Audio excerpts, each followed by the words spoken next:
Hey, What's up, Doug? folks. What's up, man? How are you?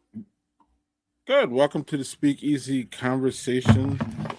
Maybe March Madness with Manny. Maybe. Or Yeah. I'm Uh, having Wisconsin water. all right. So just because you're in Wisconsin, is there any difference between Wisconsin water and, say, Philly water? Mm, Hmm. Not that I know of. It looks like a cow. Oh, okay. Who? Is that Well, we'll count it. It works. I hope you have something more interesting. I do have a few things. I'm not saying they're more interesting because water is essential for life and it's actually part of the ingredients of what I'm drinking. So it's definitely important. So, Interesting though. yeah, no, but all right. So today, you might have like in our one chat, I was saying I went to West Kill Brewing in upstate New York, up in the Catskills. So I had at the brewery, but I had to get it. It was so freaking good. It's called Fur Bearing Trout. Uh, they do all local artists when they do their can art, which I really love.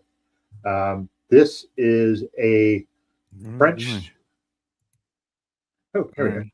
All right, this is a French style lager brewed with French Pilsner malt and French Dries hops, and then lagered on lightly toasted French oak is where they get the whole French lager idea.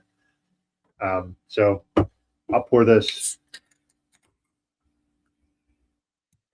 No, that's the word there. That's the truth. Anyway, I'm loving all the comments for people having different beers. This is pretty cool. So, yep, that's good. So I would also like to talk a bit about. I got this glass at the brewery too. They have a cat, a Maine Coon, who wanders the property named Teddy. So they had a Teddy glass, and I had to do it just because it's cute. And that Teddy, we were the first people at the brewery because I went with my wife. She was working up near there, so I just took the day off and I went with her. And yeah, they as we walked up, Teddy walked right up to us, sat for a second, let us pet him, and then, as cats do, like that's enough, and moved on. So we got to pet the infamous Teddy there. So the thing about that's so interesting about this is it reminds me. I think maybe Jeff said it. It reminds me if you took like a saison and a lager and you smashed them together. Like it's absolutely delicious, super drinkable, just excellent. This is one of the better beers I've had in a long time. It's really good, excellent, just drinkable. I may or may not be sending some of this to you, Greg, because I'd like to get your opinion on it because it's such an interesting beer. So You had me at the lager Saison and smashed together. lager thing. That's Yeah, kind of wild, Doug. yeah. I want to also point out that Daniel mentioned that Catterskill IPA was on tap there, and I did not have it because they had so many other super interesting beers. I didn't have that there, so that was on tap, but I did not have it. All right. All right. Anything else going on, Doug? Was you said you were at a brewery. What was going on? What else was going on? So we went to this brewery. It's just really, really. It's like this is the kind of breweries I like, where they're cozy. They feel like something really local. Uh, just, just really like it's a small place. It has like fireplaces in it. They had a fire pit outside where they because it was like in the high 30s there. So they had that. They had this pizza food truck out there that made just these awesome pizzas. We had like a pepperoni hot honey one, and then Joe got this one with um with mushrooms, and then there's these other veggies, and it looked yellow, but it was delicious. Everything was tasty. We had arancinis, which are like fried rice balls with cheese in them with this awesome marinara sauce. It is one of my favorite breweries I've been to just for atmosphere. So that was the only one that was near where we were at. It is in the middle of the mountains, and it's by itself. Like it's like there's nothing, and there was not any signal, so they had Wi-Fi there, so that was the only way you could communicate was Wi-Fi. But there's just a local hominess to that kind of vibe that I like, which I much prefer to that where here's a new brewery and we're going to make it with high lofted ceilings and it's all wide open and it's not it doesn't feel like a communal space. It just feels like a barn. Like I don't care for that sort of setup. I mean, am I out of step there, Greg? What's when you look for atmosphere? What do you look for atmosphere for a brewery? Good question, Doug. Kind of caught me off guard. Yeah, LBTQ signs. that's a good one. I I don't know, Doug. I like them all. Not like them all, but I kind of like most of the aesthetics. It's really like, warm faces, really good customer service, like people greeting you or people making eye contact with you or things like that. That's very important to me. As far as the aesthetics, yeah, you know these these like modern ones, not so much. Give me an old pub feel, Mm. Yeah, the other thing is like when they're all that wide open, new aesthetic. It's just the sound echoes every place. So for someone who's hard of hearing, it's hard to have conversations in places like that. There's a cidery that's about 15 miles from where I live that makes excellent cider, but it's just like in this metal barn, so that there's no thoughts to acoustics at all. So it's like just terrible to sit there to drive conversations with anybody because it's just an open echo chamber. So like I like their ciders, but I don't like their space because of it, Yeah, and this is why I generally don't like music in my brewery. I'm out of there long before that shit's going on, for the most part. Yeah. This West Kill place had music, but it was very low. Like it was like very background noise. It was not, we're gonna pummel you with music. It was nice because it was just like they played some nice soft stuff in the background, and it was cool because it wasn't like Jill and I were just sitting and we were just kind of just talking, and it wasn't like taken over by all the music or anything like that. So it's nice. Sowing the suds of love. One of my favorite Tears for Fears songs, Sowing the Seeds of Love. I love that song. All right, Doug. So I want to do a save the date if you're down. And I know you want to talk about this, so Okay. Oh boy, do I. So Tuesday, April 14th, our guy, Zach Rosenberg, is going to come on to Mortal Content and talk vinyl and video games. And like he has an enormous array of vinyl, like video game vinyls, like soundtracks on vinyl. And that's fascinating to me because I'm not a vinyl person. He definitely is. So we'll get to be able to talk about that. We'll get to be able to talk about, maybe some video game content, like actual video games will pop in there. Maybe we'll talk some old school stuff there. But it's going to be fun because it's Zach. Like we all know Zach. Zach's he's hilarious and fun. The only trouble will be I try to keep that. I didn't even know he was on Bandcamp, but that makes sense. Zach would be on there. The thing is trying to keep that show to an hour and an half with Zach on that's going to be an interesting time. But I'm super looking forward to it because I want to dig into the weeds a little bit on that because it's not an arena I know very much about, which is kind of what I like about Mortal Content is to try to have people on there that I know things that I don't, and that's fun for me. So. You said Zach under an hour. Yeah, I know.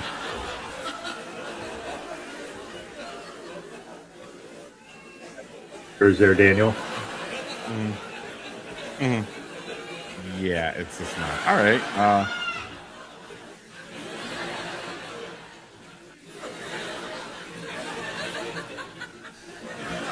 Does it end? Maybe no. I think it just repeats. No, it doesn't. It shouldn't repeat. I'll tell you that. It shouldn't.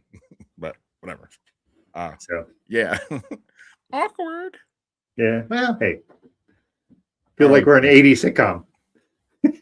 I don't think this is awkward. Or maybe it will be. Maybe it will be.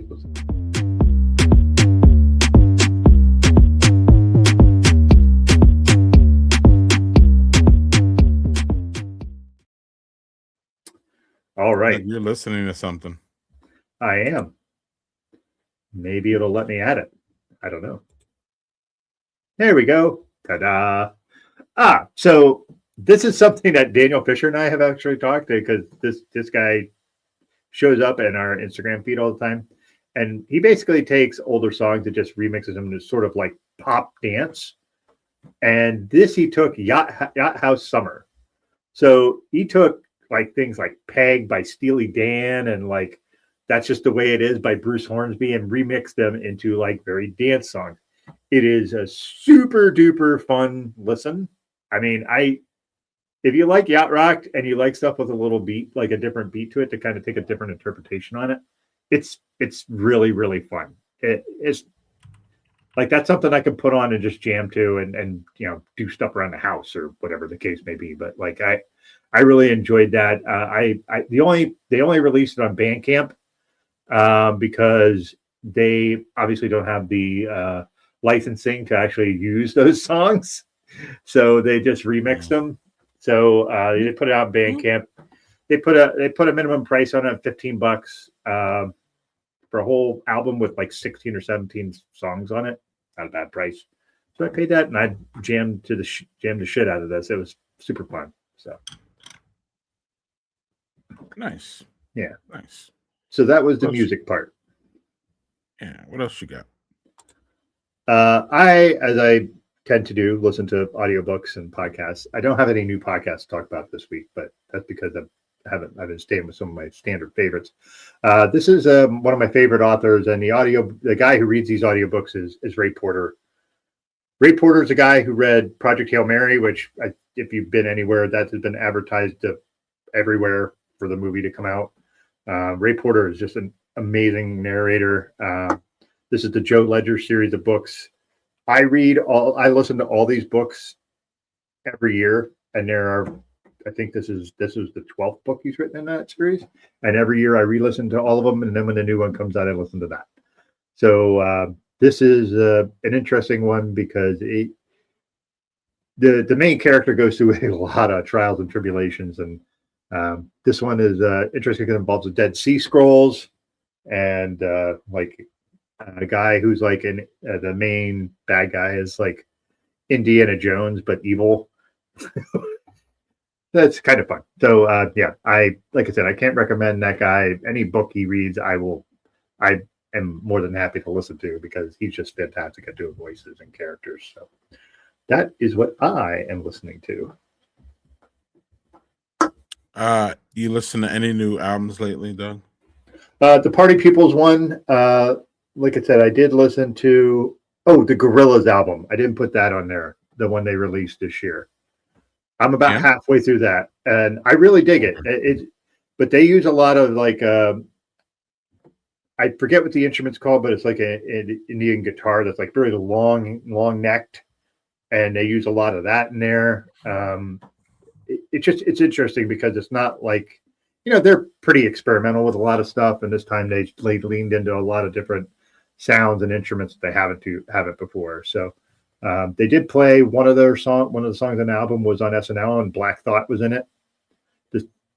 I'm not sure if it's a zither or sitar. It might be the sitar. I think that's right, Daniel. Sorry.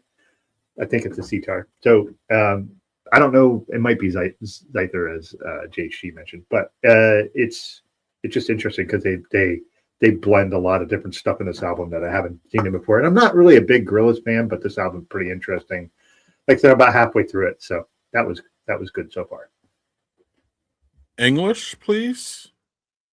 What is this, and what's going on here?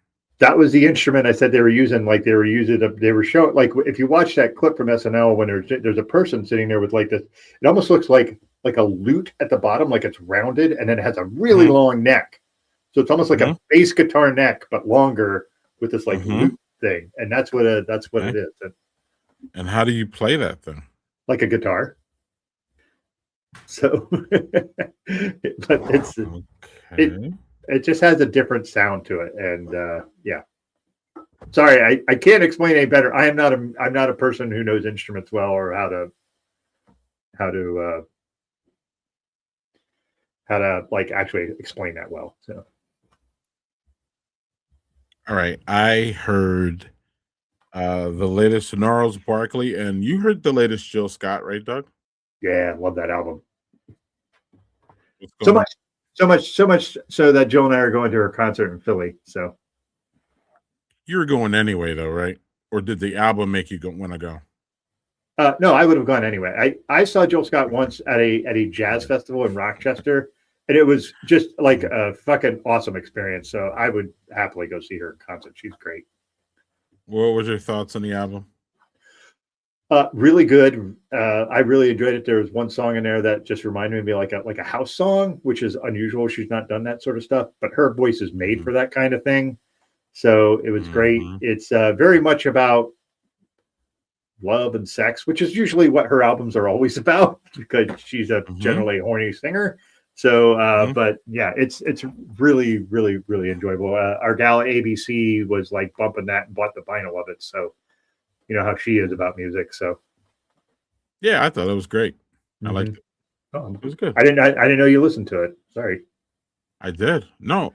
Well, I said I did, and then I set you up, is what happened. I missed you saying that you listened to it as well. My bad. Yeah, I said I listened to that and the new Gnarls Barkley album, which was pretty fun, and there was some switch ups in that. And it's Gnarls Barkley. You kind of don't know what you're getting into with them, Mm, music wise. They're kind of, I mean, you kind of know, but they have a lot. They mix a lot of sounds in their music, and this is no different. It's a good listen, y'all. It's a road trip album, I think. Joe Scott could be a road trip album too, but I would want it raining. oh yeah, I could see that. Yeah. Hmm. Hmm. Don't do you have road trip albums, Doug? And like some when it's sunny and some when it's rainy and Oh, someone or no? yeah. There's. I think it's mood. Like some albums, like you said, are made for the rain. Like I will say, I know Jill would probably say like she would like to listen to Tool in the rain because there's a mood to that for her that would really work well with rain. Mm-hmm. Like I'm definitely more in like you said, in like the R&B stuff. Like I'm if I could have rain going when that's happening on a car, that is just an excellent little go. If it's sunny, I want Yeah, something peppy. I want some give me some rap or some house or something upbeat. You know, yeah, I'm with you. y'all, There's definitely mood. y'all tell us your rainy music in the comments, please. Yeah. Rainy albums or songs, but Jimi Hendrix, Oh, full rainy music, full like downpour, crank up the Jimmy, all along the Watchtower, Purple Haze, yeah. all that like dreary. Mhm. Yeah, that'd be great. Yeah. Uh, I have a road trip playlist that I famously use on road trips, and that's great too. I just throw songs that I feel are road trippy. Do you do you have songs that are road trippy? Well, like you said, it depends on the road trip what you're going to. Like But I'm just saying regular, just straight. Or regular there's road trip. songs that you just like you hear and you're like, damn, I can hear that anytime. Like uh Billie Eilish, Therefore I Mm, Am is one for me. I can hear that on the road and it wouldn't, I'd be like, fine, I can hear it. It wouldn't affect me, but I could get into it, but I could ignore it if we're talking. One of those, yeah. like, that's like a road trip song for me. Like, Mm, you could ignore it, but you might catch it. And it's just chill. It's not, I don't know. yeah. I think there's Wyclef Jean's The Carnival is a great road trip album because that's like a There you go. story throughout the whole thing. Like everything Mhm, ties together. Like they don't do albums like mhm. that much anymore. But that one I could Concept just albums. yeah, like I could Mhm. just sit there and pop that on. I'm on a journey and I'm driving. This is great. So that's definitely one for me. Mm, mm, mm. All right. Let's see. Oh, cool. Uh, does that mean I'm assuming that means you like it, Victor? So I'd like to hear your thoughts on that more. So Wait, how did he? It says He looks like y'all. So was he well watching he then, or? no, he popped in and saw the comments. So Mm, look at that. I got this. am out there this evening, Doug. Okay.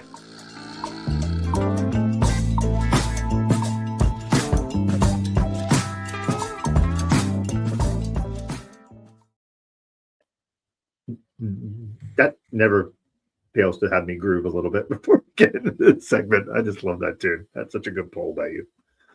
So, yeah. Well, hold on, Doug. Hold on. Before we get there, we're going to talk about. Do you want to talk about basketball here? We're Well, we going to wait could. for Manny a little bit, but we still, and we don't know. Manny had an incident today. Is that the Yeah. word? Not revealing anything, just saying he went through a thing. So, I don't know if he's even going to show up, Doug. I wouldn't care if he doesn't. Yeah, as long as he's okay. Knowing what we know. Yeah. So. But is there, because I know you want to talk March Madness, but is there anything you want to talk about in the NBA, like record setting things happening? Oh, sure. You want me to talk about Bam Adebayo, which the most random explosion of points from an NBA player I think I've ever seen. Like, that guy is a steady 20, maybe 20, 19, 20 points a game guy. He more than doubled his career high to score 83 points. And the dumbest storyline I keep seeing is these people being like, he shouldn't have done that. He shouldn't have beat Kobe. He shouldn't have done, like, are you kidding me? That guy could put his fucking name in a history book as the second highest scoring game in NBA fucking history, and you're telling him he shouldn't do it? Fuck all the way off. Like you're saying it's like not in the spirit of the game, and I'm like,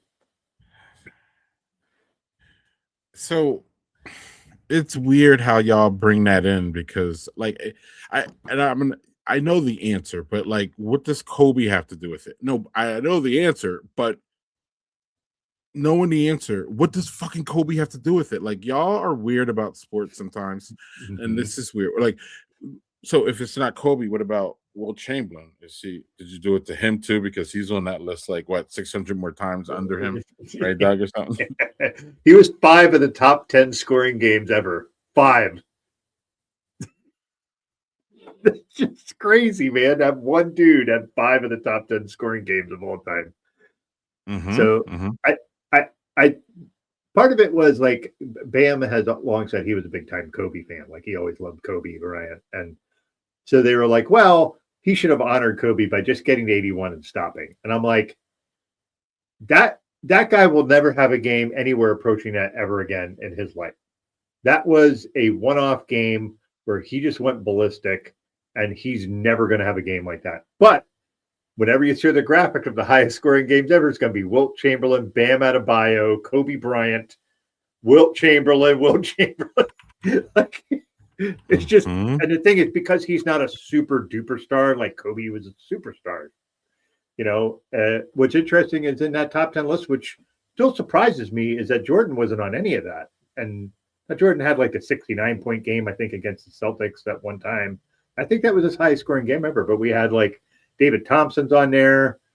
I think Gervin wasn't on there, which kind of surprised me. That guy could score like a maniac. But yeah, it's just Luka had 71 too once. So, but how do you not try? Like, I like when guys are like, oh, I have a chance. I'm going to go do that. If I can do that, I should do it. It's like the same nonsense where people are like, oh, well, you're undefeated. You should not do that. You should not try to be like, why the fuck not? Why not? Why not? Like, I don't understand that. Like, I remember it was like, what was it? It was, I think they were saying that even about like the Patriots when they were undefeated going into playoffs, and they said they should lose a game in the regular season. I'm like, no, they should try to win every fucking game, because even though I hate the Patriots, I would have loved to see an undefeated season. That would have been really fucking cool, even if I hated the team, because that's excellence. That's excellence, and that's what we want to see. All right. Well, is this something that people want to see, Doug? Or well, maybe that's something we want to listen to. So this is Midnight Club, which I've never seen. And the reason I'm watching it is because the guy's doing the Flanagan's Wake podcast. This is their next Mike Flanagan thing. So the premise is these folks, these kids are all terminally ill, and they go to a house that is a hospice for them. And at midnight, they meet in this room, and they try to scare each other with stories. That is as far as I've got, because I'm only in the first episode. but it is not as well acted as other Mike Flanagan things, but this is more like a YA venture for him. He absolutely loved the book, which is why this became a project for him. So he decided to do this show. It is kind of widely considered probably his weakest work. But if they're going to review it, I'm going to watch it and maybe be something I like. I don't know. So far, not impressed with the acting, but and very interestingly, Mike Flanagan is very much someone who uses like a lot of the same actors in a lot of his stuff. And there's only one actress in this show so far that was in any of his previous things. So this is an all new cast of people, which he normally works with a lot of the same people. What they can do. So I'll see. Like I said, one episode in, and we'll see how it goes. All right. Can I address a comment? Is Drake on the road trip playlist? I don't think so. But if it would be that goofy "Started from the Bottom" song. Okay. I don't know that song because I don't know Drake's music that much. Yeah, Drake's on. That's Drake's iconic song, Doug. Everybody knows that song. I thought it was the Hotline Bling or whatever. I thought that was his. I thought that was his song. The Hotline Bling. I don't even think I know that one. So there you go.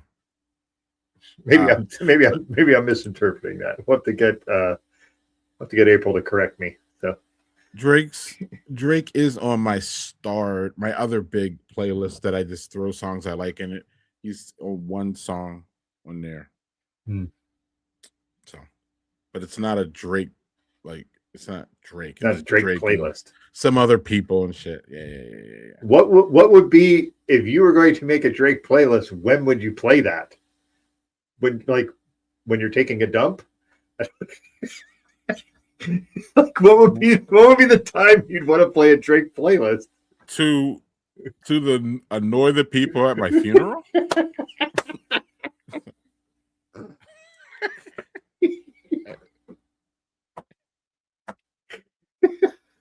You didn't give me much to work with there. Sorry. Annoy people at my funeral. All right. I like that one. All right. What's going on? All right. This is obviously this is basketball. ESPN this week. This is their championship week. So this is the week I really like before March Madness because I get to see like smaller tournaments. Most of the smaller tournaments are actually the week before, but that's where you can see like the small teams and see you think who might have a chance of doing some upsets. It's also where you get to kind of see the bigger teams that you've wanted to, like if you haven't seen, like I haven't seen much of Arizona because they're a West Coast team and I don't stay up super late normally, so I don't get to see a lot of them. What I have seen has been super duper impressive. So they're the team so far that I like the most to win the title, which is interesting. Are there buzzer beaters? What's that? Are there buzzer beaters? Well, actually, the game today, Arizona played. I didn't get to see the end of it because of this, but guy made a 3-pointer at the end for Arizona at the end of the game to have them win by 2. So Arizona won that game. But there's been some buzzer beaters and like some smaller ones. There was a triple overtime game between Tulsa and North Texas, I think today. Triple overtime. That does not happen very often. And those are teams like Tulsa will get in a tournament probably because they'll probably win their conference tournament. They're not going to do much in a tournament. They weren't super impressive, but like I like games like that where it's like these schools you don't really watch a lot and then they're playing their ass off and none of those guys are going to the NBA. So they're just playing because they fucking want to play and enjoy the game. And they've all played hard, so that was fun. All right.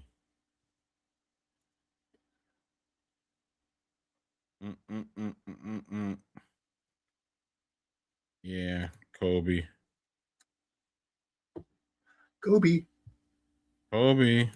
Also, I would like to point out that in that game that Kobe scored 81, he was the biggest ball hog ever.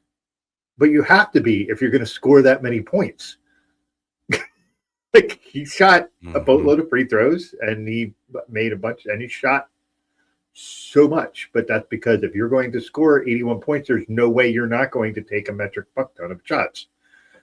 And they don't understand at the end of that Kobe game, the other team was trying to do what they did in like Washington, who was playing Miami when Bam scored all those points, was like triple teaming Bam at the end, like so he wouldn't get to 81. So they were doing the same thing that they did to Kobe before. But actually, in a Kobe game, they maybe double teamed him a little, but they weren't really too aggressive with it because it was Kobe and everybody was trying to, respect it. So, yeah, somebody made the comment the Tulsa game was a great game. That was a great game. I really enjoyed the shit out of that. That was fun. Like I said, it's just two small schools. Tulsa's actually got a pretty good record. North Texas, I think it was, or West Texas, I can't remember. Very mediocre. But yeah. So, but that was just a good game. All right. I have some things for us to contemplate, though. Oh, good. Let's bring it on. Yeah.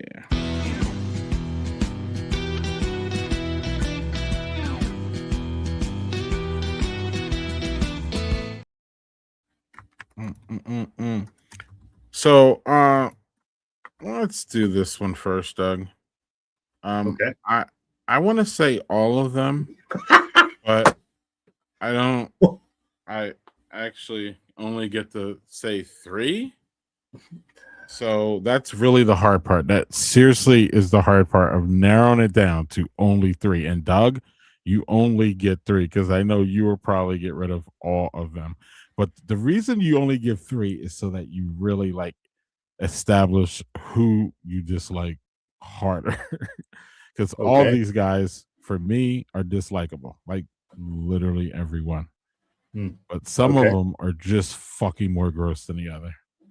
So I can actually, or if you, I can go first if you want. Go first. You go first. I'm curious because I think I have my 3 already. So the grossest bitch on here is Jason Whitlock, and I'll just leave that alone because I'll just leave it at that because honestly, I just can't with guy. I just fucking can't, Doug. So do you want to put one on your list, Doug? We'll go back and forth. Yeah, my first round draft pick, and the shittiest guy on that list is Pat McAfee. I can't fucking stand that motherfucker. The dumbest dude bro ever. And now his agent is trying to get him into action movies so he can be an action movie guy. What? Yep. Not seeing any of that shit. Fuck that guy. I just cannot stand him. I cannot stand him at all. Yeah. All right. So let's see. Now, see, this is where it gets tough, Doug, because like Chris Collinsworth should be in my top 3 because I cannot. That dude talks and it just grates my ear. But like he doesn't really commentate outside of that. And he's just on Sunday Night Football, so I could just mute that fucking shit. And normally by the time Sunday Night Football comes on, I'm pretty much done with football for the day. Tired of it. You know what I mean? So like I don't Chris Collinsworth, I would like to put him there, but it's not. I'm gonna put Stephen A. Smith on this, and I don't necessarily think he's maybe second worst, but he's definitely on the list for all the reasons that Whitlock's on the list. Actually, literally every single one. They're both check off all the fucking gross boxes possible. So I got Stephen A. Who do you have as your second? Dave Portnoy. Super Trump guy. Just a bitch. Just a bitch. He's also like tries to do all these athletic things, and he's wildly unathletic and like 5'5". So he's just a little bitch. I think he owns Barstool Sports, so he can just. He's a smaller dude, bro, though, than Pat McAfee, right? Yeah, Pat McAfee's a big dude, bro. Dave Portnoy is a small dude, bro. Okay. I'm going to follow you and put him as my last one. This dude he reminds me of what the word schlep used to be. Like, like Wow. yeah, like I giving him even attention is annoying me, but having him suck down that Patriot loss on his fucking social media. I don't know if you saw that, Doug. That was amazing. No, that was Yeah. great. Good. That was what, as the kids say, absolute cinema. But at Yeah. least props for not running away though, and like not getting on, if that makes sense. At least he put the fucking shit out there. So, but I don't want to give this guy any props. But Doug, you have your last one, right? Is that your last one? Yeah. Listen, there's so many Or worthy ones on here. I think I'm going to go with your Stephen A. Smith. That Hmm. dude's been yelling about I'm going to run for president. He's also on a fucking soap opera. I didn't know if you know that. He's on a soap opera literally now. Like he's doing that now. And he's a horrible actor, as you would expect. Of course, he is a horrible actor. Of course. Yeah. I mean, Of course. I'm not going to make any comments on Whitlock because I'm a white guy and I shouldn't make any comments on that. But the other, I will say, Well, I think Kendrick Perkins is fucking terrible, but Kendrick Perkins is fucking terrible too. Stephen A. Smith is worse. Stephen A. Smith is worse. Kendrick Perkins is just. Yeah, and I think his takes are just terrible. I don't know if he's a terrible human, actually, if that makes I don't sense. either. He's probably fine. I think Stephen A. Smith is a terrible human. What'd you say? Stephen I agree. He's a terrible person. That's what I think. For real. I agree with you. I think Perk is probably a perfectly nice person. His takes are shit. Yeah, I don't know. I suspect he's a terrible person, but I don't have anything to back that up, if that makes sense, right? Yeah. His takes are just off. I'm like, so someone whose takes are not awful is our guest, and he's here, right? It appears. Yeah, I think so. And we're gonna bring him on here now. That's Manny Madness. Manny Madness. Welcome, What's dude. Up? What happened? What happened? Oh, there we go. What's up, guys? Sorry about that. Hey, can you see the thing that Greg just put up? Did you see the people we were talking about? I heard you, yeah.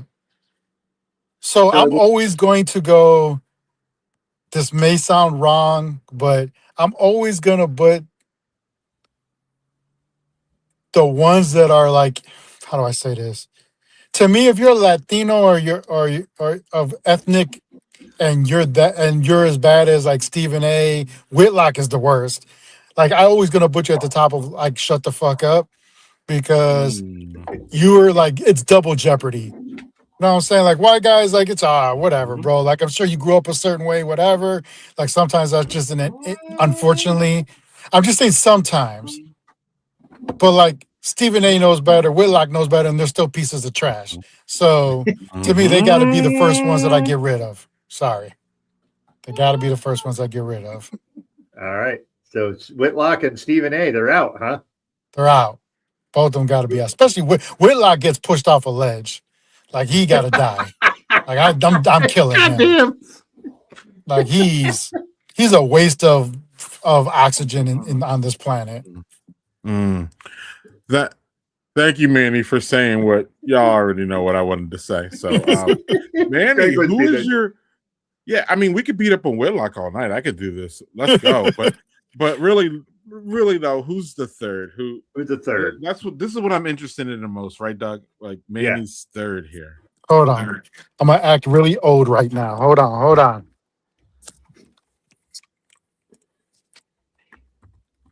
Ooh. Oh, Skip Bayless. Fuck that dude. Yeah, fuck that dude. Why won't he die already? I don't understand. Hey, did you know his brother Jesus Christ. His brother is like a fantastic Mexican food chef. Yes. Like Skip Bayless is him. Like no, and it's so hard to believe that they're brothers because they're opposite ends of the spectrum. Yeah. As far as I know, right? Mm-hmm. Like, dude, like I would poison your Mexican food and have you come to my house and eat it. Like it'd be the total setup. Like, Fuck that dude, man. I think it's funny that you had the two guys from the original Get Up and Stephen A. Smith Yeah. and Skip Bayless as guys you would fucking boot. Like, at least back then, like, not to say that back then, yeah, Stephen A was kind of like, I felt like he was a little bit more like, because that was the beginning of that shouting era, right? Like, he started all that basically for the most part.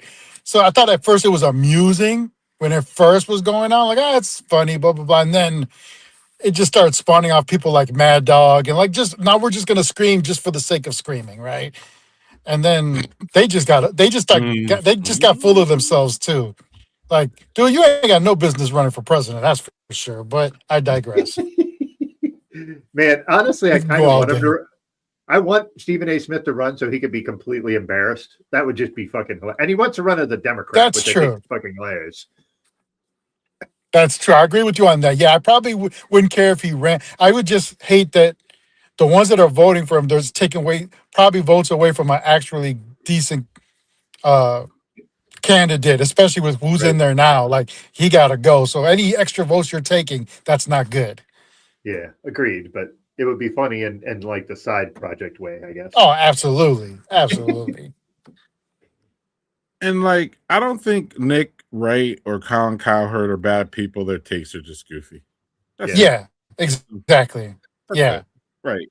I That's think like you Nick said Wright about is actually Perkins. a Like, I good think guy. Perkins. Yeah, I do Or, I'm too. I sorry, like go some of Manny. his takes. Yeah. No, I was just saying, Go- like what you're saying go about so- Perkins. Like, yeah, he can have some horrible Yeah. takes. Mhm. Yeah. But do you know about the NBA? He's not a bad person, is he? I haven't heard anything bad about him up until this point. Yeah, Me like either. just Right. wild ass takes half the time. But right. Right. he's I been also saying, and then he go ahead. No, y'all go. Y'all go. I was just saying I- he should be in. go ahead. He should have been in HR at least 3 times. But Yes, he should have been. That's a great take there. I want to say I think part of the reason people are irritated with Coward is his cadence, because he does a lot of dead silence in the middle of his takes. Mhm. Like he'll talk and stop, and then there's just nothing. You're like, did my thing stop? And then he'll start talking again, and that's just how he does stuff. And I think that annoys the shit out of people because it's not like a regular rhythm. It's like I'm going to say something and then I'll pause, and then I'll say something and pause. Like he just does this weird cadence. I think part of that's the reason why people don't like him so much. yeah, I can see that. He does have So a lot of Manny- Skip Bayless kind of takes too. But anyway, sorry. Yeah, Manny. I don't know if Manny wants to chime in on this. Have you been watching this, Manny? What's going on? I know Doug's been waiting to talk about basketball. Oh yeah, I've been watching the tournament games. They just had a triple overtime game today. It was crazy. Yeah, the Like, Tulsa, what was it, North Texas? North Texas, yeah. Like dudes were cramped up, limping in the third overtime. Yeah. Like, it was crazy. But yeah, I try to watch as much as I can at this time of the year. I mean, I still watch during the year too. Just I probably catch more in spurts of what I can, and then then when like this week, I wish I could take time off of work and just watch games. But Me too. but yeah, we'll have stuff on at work too. So if I work out of the office, I'll just put on the games and do my work while I'm watching the games too. So Yeah, I was watching a bit of the Arizona Iowa State game, and Iowa State just like went out, just fucking took off on them, right? And then I was like, oh shit, Arizona's the best team. I've only seen them 2 or 3 times. That's hold the on, best Doug, can you hear team. me? Yeah. Oh, I can't hear you. Damn. Okay. What's going on? Let me see. Can you hear me now? Oh no. Oh no, Kenny, he's dead. Oh no. How did I lose volume? I don't know. Hold on. Nope. Yeah. It looks like we can see that he's trying to talk. Yeah. Oh, now he just bopped. He dropped, but he'll come back. So He bopped. All right, Doug. So we got something else here you want to do. And when Manny comes back, he can get involved in this. Actually, y'all, here you go. all right, let's make sure he can hear us this time. That would be helpful. Are you popping them up there, Doug? Because Yeah, can you hear us now? I can hear you. I can hear you. Yeah. All right. So what were you saying, Doug? I was saying I was watching Arizona and Iowa State. Iowa State's been really good this year, but they started really hot and dropped off. And Yeah. they ran out to like they were up like 14-2 on Arizona at the beginning of the game, which I haven't seen anybody do that to Arizona. And Yeah. I couldn't watch the end of the game because I was getting prepared for this. But apparently Arizona hit a 3 at the end of the game to win by 2 over Iowa Oh State. wow. Yeah. I missed that. So yeah, that's crazy. But that's what it is about this time of year, man. It's just like it's that time, man. Like the heroes, Mhm. the villains, the kids you never heard. Like everyone's worried about the first round picks because it's supposed to be one of the deepest classes ever. But then guys are gonna come out of nowhere and become Mhm. household names for at least 2 weeks. Or there's that one Loyola Marymount, or what's another team that was like on a crazy run at one point? Butler that one year. Butler at first before they became a regular name. Like, yeah, like just as crazy. It's always crazy, man. I don't think there's anything like it, man. And the one thing I was wondering about this year more than any other year, because I do think it's a wide open field, was were we going to get something similar to college football where the first round, those first lottery picks maybe sat out the tournament, right? You already know you're in the top three. Mhm. You already know you're kind of solidified because of the NIL and all that. Would Mhm. they sit out at all, right? Especially with the Dale Peterson stuff that kind of was a little bit kind of crazy in the beginning of the year. Yeah, But that guy. so look, I'm gonna defend him to an extent. You play the hand that you're dealt, and if the system sets it up where you can get paid, right? I get it, but it's a business at this point. And if it's a business, you got to look out for yourself. Yes, I don't subscribe to this thing about, oh, like the argument has been he doesn't love basketball. He doesn't care about playing. Look, man, if you're a top 5 pick, you worked hard to become a top 5 pick. You love the sport no matter what. But Mhm. you also at this point have agents in your ear and people in your ear telling you, don't take the chance. What if you blow a knee in the tournament? What if you blow Yep. a knee during the year? So like if you're gonna give grief to these guys, then you got to give grief to the whole college football thing too, because those guys sit out bowl games now like it's nothing. Yep. Right. So not to say that take is wrong, right? Like I get it. You have to be a little bit like, oh shoot, like, do I want this guy? He's taking himself out of games, but I don't know. Like it's also like that's the system that's out there for these kids, like, and they're just playing the game the way it's set up. So I can't knock them for it either, for looking out for themselves, because the NCAA has only been looking out for themselves for about 100 years now. So Yeah, for sure. Yeah, you know, The Peterson case is interesting just because he's a bit of a loner, and he's like kind of talks like he's not a guy that likes to be in the limelight, even though he was considered coming out of high school like one of the best shooting guard prospects in like 10 or 15 years. That's hmm saying a lot. There's been some really excellent prospects. What's been interesting is watching him and watching somebody like AJ DeBansa from hmm BYU, because that guy has all the skills and is just electrifying to watch. It's a yeah, shame he's playing for a Mormon school, so I can't root for him. But watching him has been, because he's he's NBA ready. he's His good at game it. is NBA He's ready. good at every level. He's good at Yep. every level. He's what in baseball they call a 5-tool player. Like Yep. everything he does is exceptional for sure. But then Yeah. then what it is you're looking at these two, right? Because right now, if it were the draft was today, those are considered the 1 and 2nd pick, and they could be flip flopped, right? Depending Mm-hmm. on who gets it. What you're looking at now is, do you take AJ, who's the more right now? He's more NBA ready. He's more seasoned, but is this what you're gonna get, or do you take a kid who's obviously been rough around the edges, like you said, and has some issues, but his ceiling is definitely probably as a shooting guard higher than what AJ's is Mm-hmm. as the overall, right? Like to me, AJ is a Scottie Pippen, and that's saying a lot, right? That's still a great player, but I don't know if AJ is going to be that like top player in the NBA. Where I think Peterson has the skill set to be like 30 points a game, 35 points a game, like that kind of scoring touch. Like I saw him the other night and I'm like, oh, he's healthy now. Because I think that was part of it earlier in the season. He wasn't as healthy as everybody thought he was. And now Mm-hmm. he seems healthier. And he's a bucket. Like he's a bucket. And that's in the NBA. in this day and age, that's what it's more about than anything else. So you have to kind of like weigh that, right? And what direction is your team in? What do they really need? Like, and it's a hard one. Like in the beginning of the year, Peterson was my number one pick. And I'm more Mhm. even now. Like I'm like, I don't think you can go wrong with either one, but it also depends where's your organization at right now. Right? Like For if you're the sure. Sacramento Kings, you need a one. You need a bona fide one because you're in flux right now. You have all Mhm. these aging players that need to go. You have no direction really. You need a one. And it's like, well, AJ's nice, but you don't need nice right now. Like you need that one. And that's why I think Peterson almost has an edge in that. I think he can be a one, but nothing, like we've seen number one picks become shit too. So Yeah. Yeah, I mean, there's a host of players that I really think this draft is going to be incredibly deep because, like, I think kind of the consensus three is Cam Boozer. mhm. Cam Boozer is never going to be a fucking super duper all star guy, but No. what he does is something guys don't do anymore. He makes the right pass. He's unselfish. He's tough. He plays around the rim. He defends. He does all the things, and in a way, like he's a less athletic Cooper Flag. Flag's like, yeah, he's a really good player, but he's a good glue guy. Like he does a lot Mhm. of things you want him to do.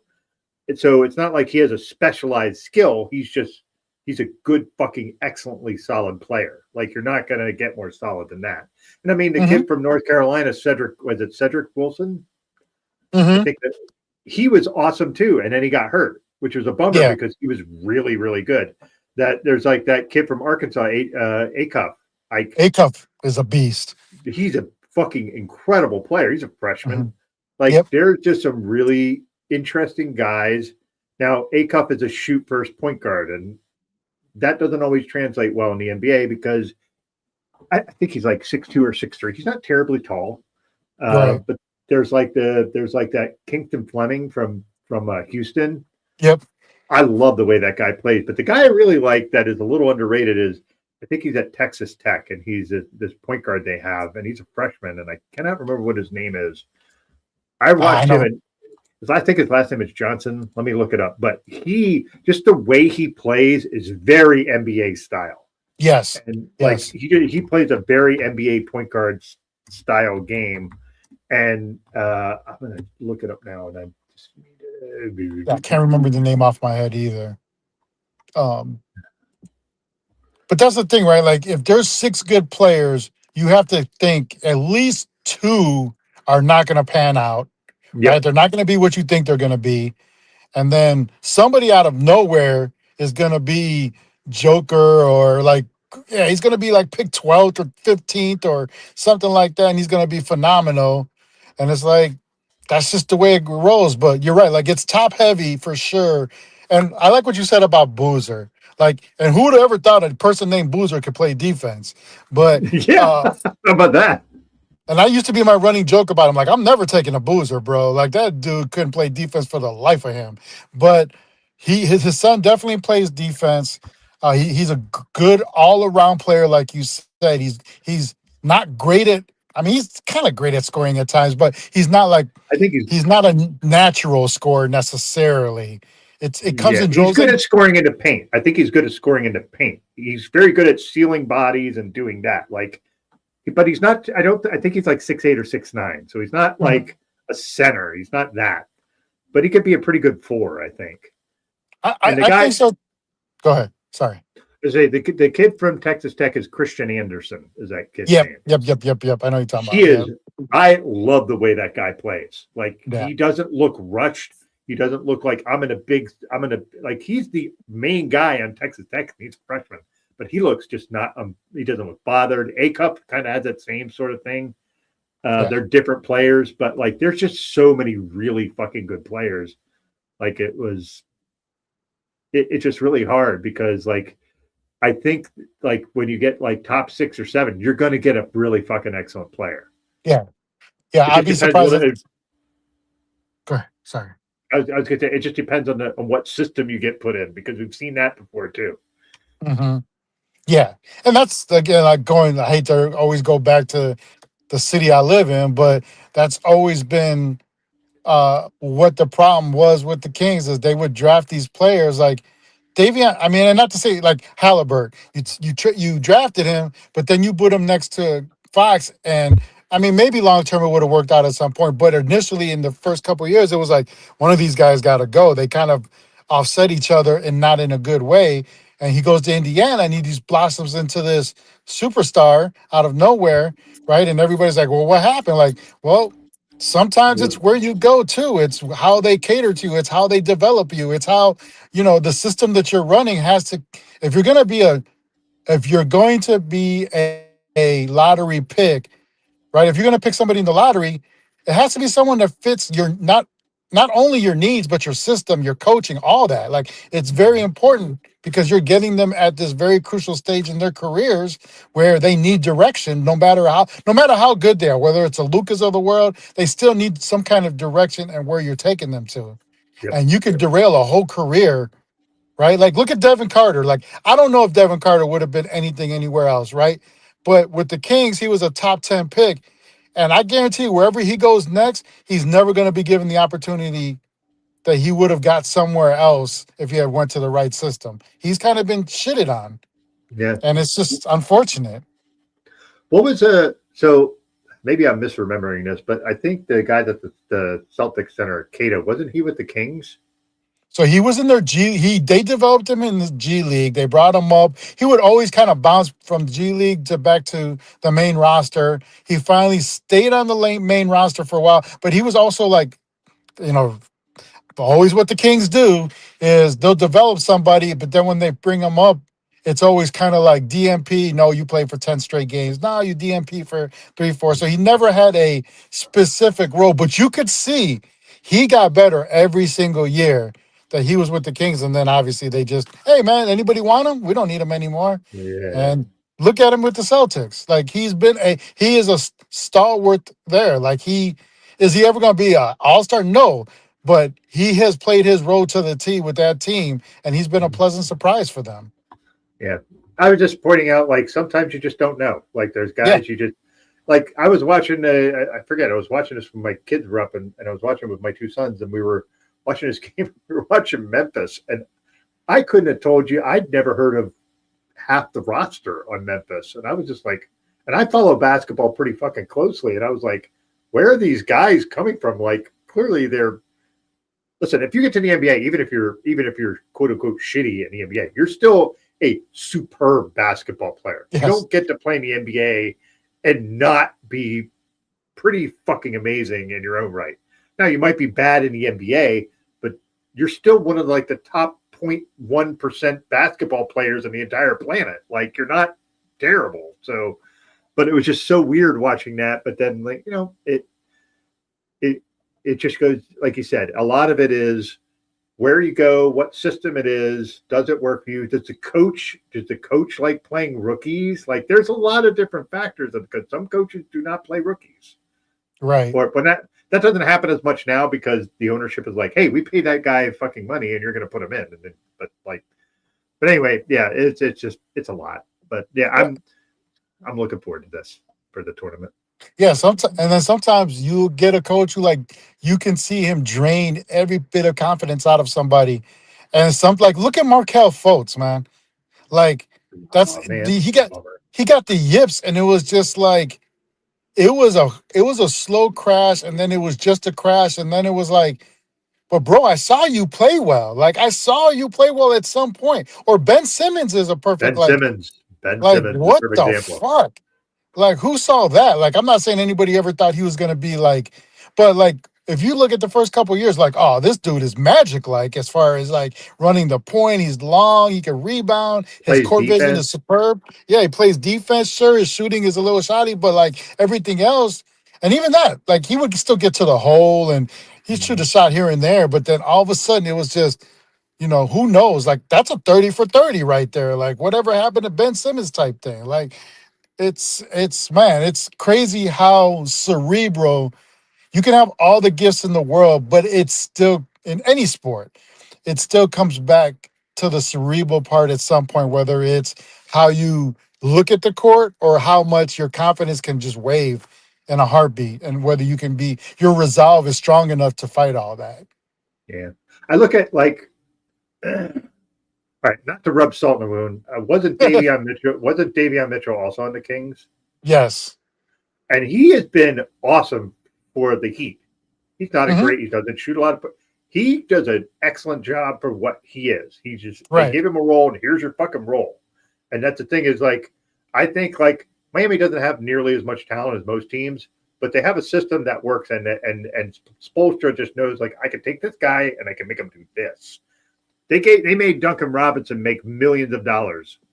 Duncan Robinson. Yeah. And that guy plays on Detroit, but he doesn't score much. Right. Like, and they need shooting. It's just kind of amazing to watch. That guy should be averaging 15 points a game shooting threes, just nothing but threes, but they have no other shooters. Yeah. And then they got her. It's just interesting. Like I think, like you said, the system matters so much. Like I look at the Rockets, and without Fred VanVleet, they're a mess. Yeah. And they have two guys who can shoot threes. And that's why it was amazing that they took the route of, it's not like Fred VanVleet got hurt in the middle of the year. Like he got hurt at a point in the summer where you had plenty of time to go say, let me go get a point guard.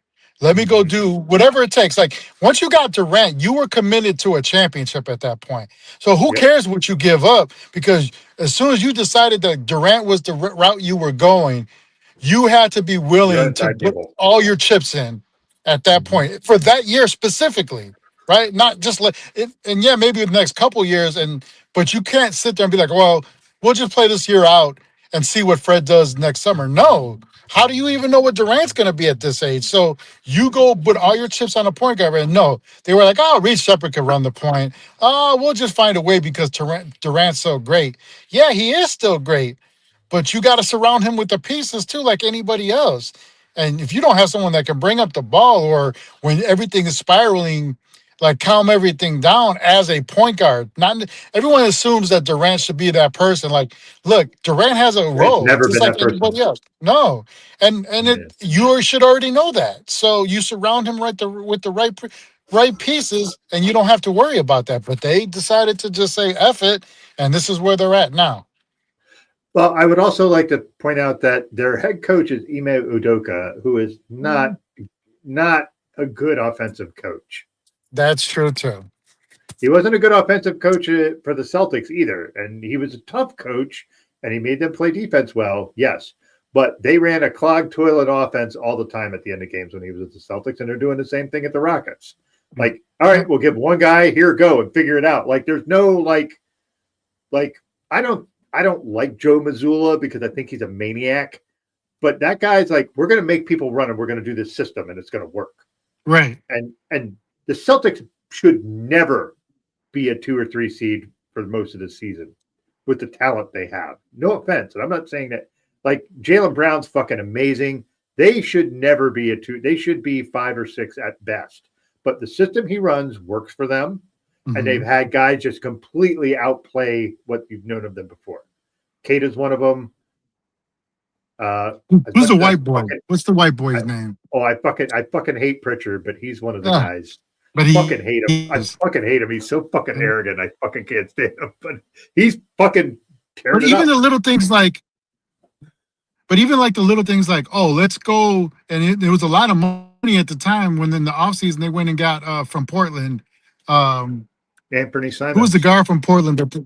Yeah, like, and everyone's like, why the fuck did you do that? Like, and they found a way to flip it. Like, they do those things so well. They get assets. They're like, because at the time they basically were like, well, fuck it. It's fool's gold. If we end up being good, cool. If not, nobody expected us anyway with Tatum being gone, and we'll just reload. Oh, we're still good? Cool. Let's turn this into Vooch and this and that. And like, they find ways to still stock. And it's like, bro, who does that, man? Yeah, it's and look at OKC, like it goes on and on, man. Yeah, if you're well run, it helps.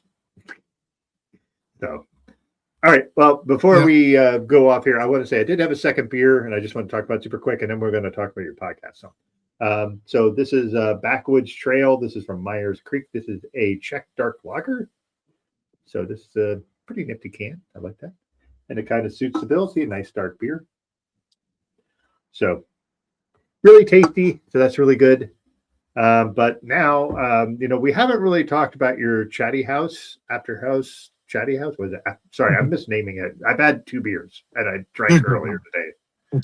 Chatty House After Party. Chatty House After Party. So give us a little bit more lowdown on that, please. So it's a rotate. There's a couple of us are pretty much regulars. There's a couple of people on there that they rotate in and out. It's always about family life and events that go on with kids and stuff sometimes. But we're on every Wednesday, 8 p.m. live.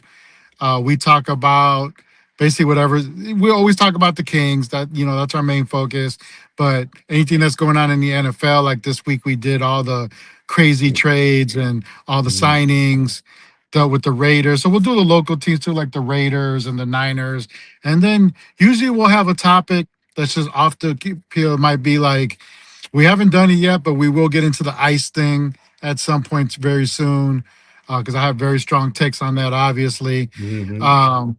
We've talked about Trump. We've talked about, the last one that we did that was off topic is that we did favorite double albums. Right, like what's the greatest double albums that came out? Oh man, that's a good one. That is a good one. And we did the hip hop, but we also branched out like if there was any other genres too, because there's been plenty of other artists that have done all the way back to the 50s, to be honest, that have done double albums at some point.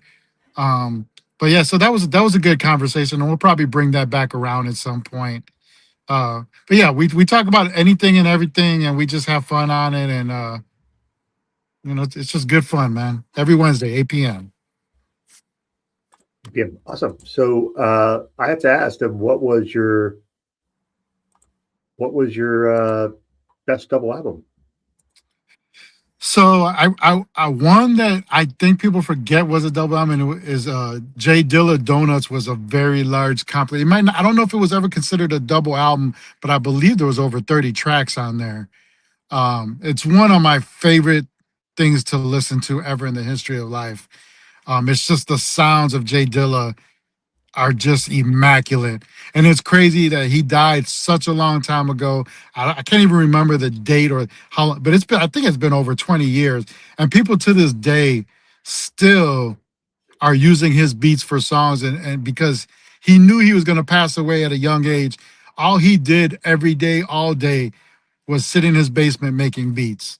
Like, that's all he did. So he's got like his discography of beats is like, from what I've heard, it's almost 1,000 songs that he has of just beats that he created.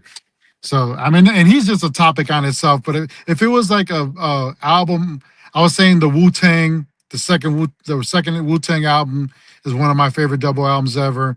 And and this one's probably a little bit personal just because he's my guy, but Biggie's Life After Death is one of the most phenomenal double albums I've heard too, as far as hip hop wise, right? Like I was just going to hip hop, but there's so many, man. Where's yours, Doug? Like if you had to think of one off the top of your head.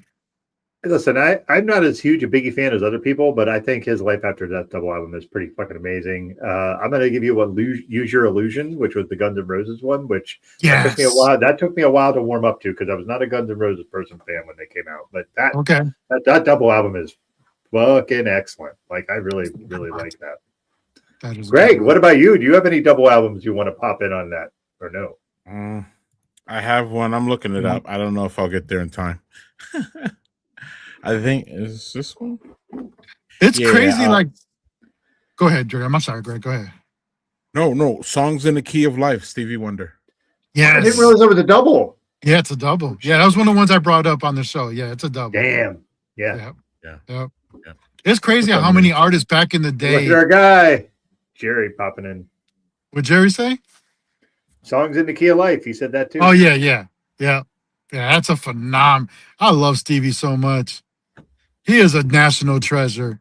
I love the fact that for so many years, I don't think, I'm going to say this as politically correct as I can. I don't think people understand how thuggish Stevie was until later on in his life, because he was kind of like very quiet, but then you hear him like in the later years talking to and Stevie will give you the business when he has to, and it's like that's my guy, bro. Yeah. Like that's my guy. Mhm. And we Stevie heard had him. an We heard edge him on for the sure. Discord. Heard him in Discord earlier. Oh, nice. Stevie had an edge for sure. Yeah, People, Stevie has an edge. and he's so right. He's so right. It's funny because I don't think anybody heard it for a long time, right? Like everybody thought he was like this sweet. Not that he isn't, but Right, like right. I think the older he got a little bit more like, yo. Mellow and shit. Right, right. Yeah, y'all wouldn't have liked Stevie in his prime. He was, I don't know, like this environment. Nah, Would have he'd been have rough. given. Yeah. But this, we'll see if this is rough here. Not this. I keep doing this. I don't know what's going on with StreamYard. So Oh. these always fun. Yeah, Manny, what's going on here? Oof. Oof. Sorry, girl. You're going to have to just stand there. I don't even want you standing next to Mike, to be honest. Well, she's not underage, so it's fine. I'm not going to lie, though. I'm going to get some people mad here. And he leaves. He leaves. Oh man, I'm gonna be honest here. Totally deserves that. Totally deserves it. I will say something that's gonna piss off the beehive. No. Because I do think that Mariah's like her body of work I think it does rival Beyonce. I'm not saying I'd replace her, but I think it does rival it in my eyes. But again, I'm not necessarily like this huge. I've got I've got peaks and valleys with Beyonce. Like there's points that I liked her, and there was points I was like, whatever. So I'm not one of like the, So it's Beyonce? If I had to pick out that table, that's who it would be. I'm probably gonna get torched, but I'm gonna say Mary and move along. Doug, who do you got? Yeah, between Mary and Beyonce for me. Like I'm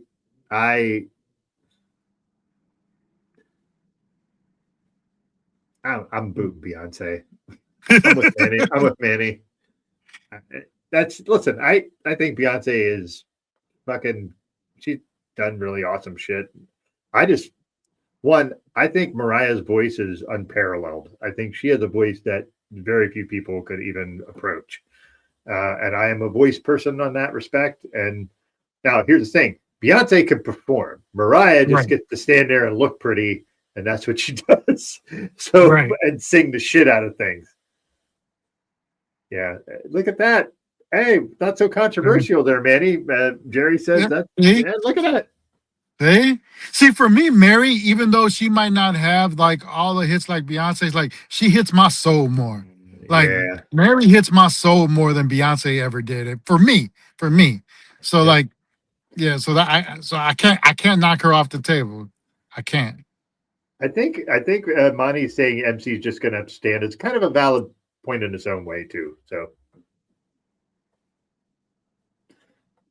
Mariah's just going to have to stand.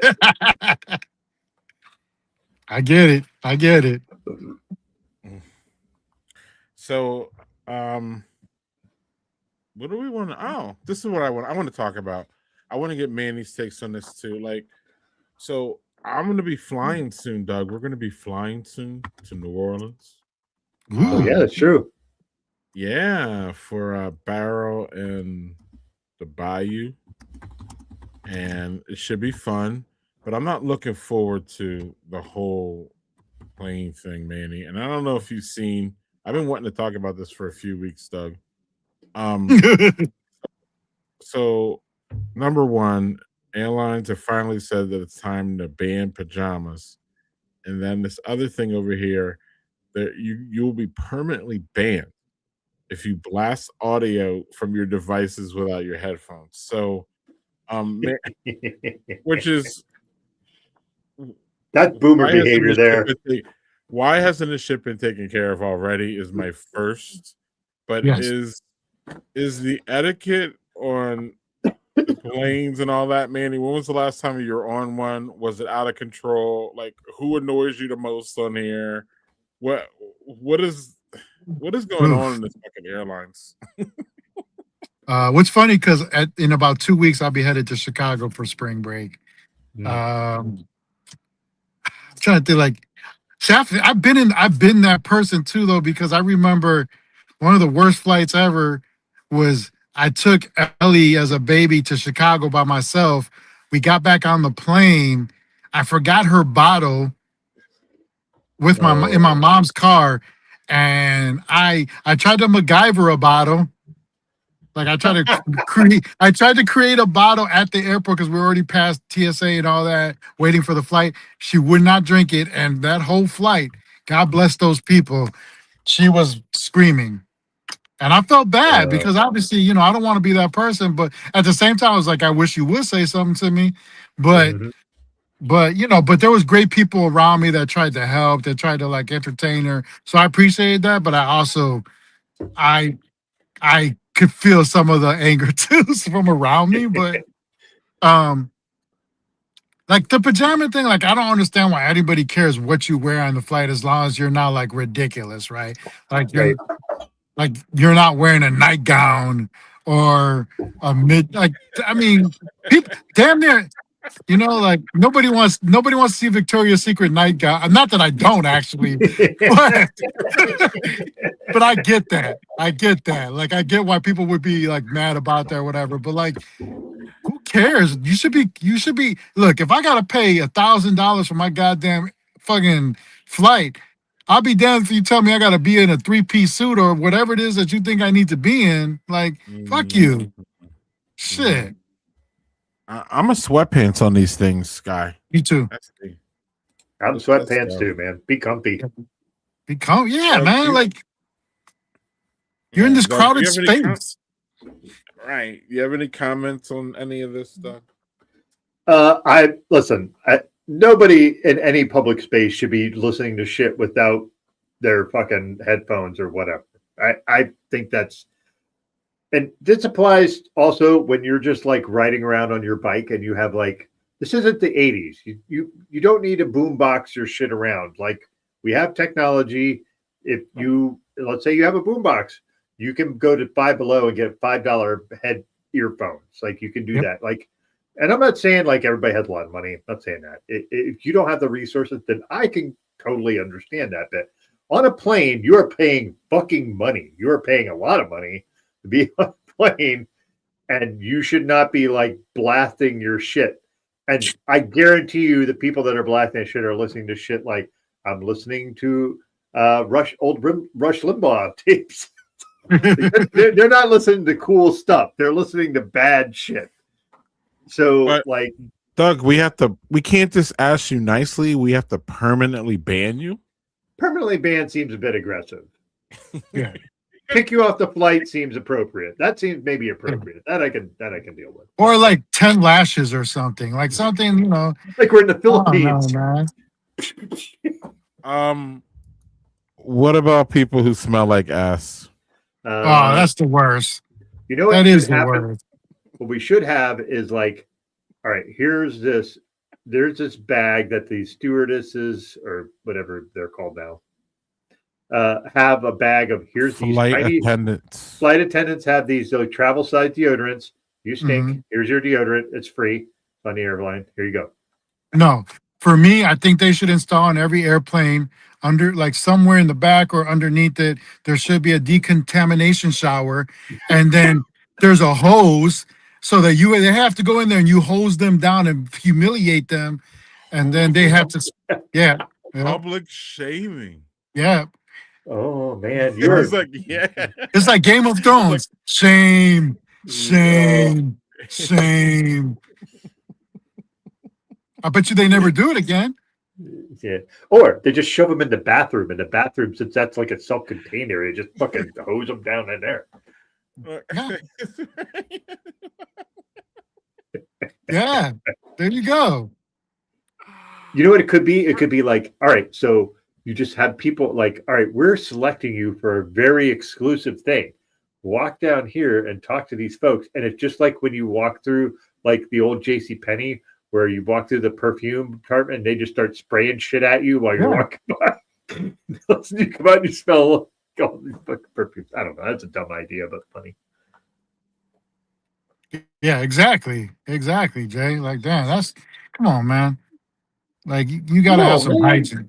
Come on, man. Like, especially like again, especially as like expensive as these flights are nowadays too. Like, it's already hard enough to travel. Like, imagine if you got to be on like a 10-hour flight or like one of those long flights. Like, those are brutal. Like, luckily back to Chicago's like 4 hours at most if it's a straight flight. But Jesus, like, go across country and yeah.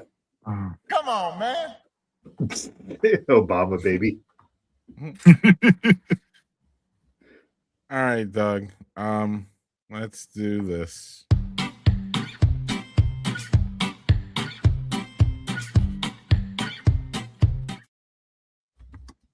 Manny, does this one bother you? We always have to do this one now. It depends, right? Like, I don't know if well, hold on, let me explain. Depending on who you're talking to, they could be trying to stick their thumb up my ass, and that's not something unless I allow you to. Like, if I give you permission, that's one thing, right? You're my girl. Sure, let's spice it up a little bit.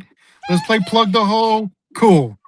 But if I don't know you and you just send this to me randomly, are you saying everything's okay? Or are you saying, hey, can I use this? I don't want to answer wrong.